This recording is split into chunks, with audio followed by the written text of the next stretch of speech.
આદરણીય પ્રધાનમંત્રી શ્રી નરેન્દ્રભાઈ મોદી સાહેબના નેતૃત્વમાં સમગ્ર દેશમાં કાશ્મીરથી લઈને કન્યાકુમારી સુધી સરદાર વલ્લભભાઈ પટેલની 150મી જન્મ જયંતિ ઉજવણી રહી છે, ત્યારે તેના ભાગરૂપે પ્રધાનમંત્રીશ્રીનો મંત્ર છે આત્મનિર્ભર ભારતના મંત્રને બળ આપવા આજે સુરત મહાનગરપાલિકા દ્વારા મોટી સંખ્યામાં વેડ રોડ ગુરુકુલ સ્કૂલના પવિત્ર આંગણેથી મોટી સંખ્યામાં મેરેથોનનું આયોજન કર્યું હતું।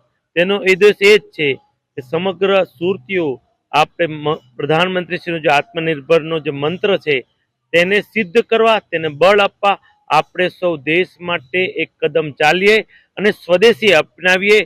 એ જેનો ઉદ્દેશ છે। હું સુરતીઓને પણ અપીલ કરું છું કે આપણે દેશના પ્રધાનમંત્રીશ્રીના આત્મનિર્ભરના મંત્રને સંકલ્પ કરવા અને બળ આપવા સમગ્ર સુરતીઓએ સ્વદેશી અપનાવવું જોઈએ તેવી હું અપીલ પણ કરું છું।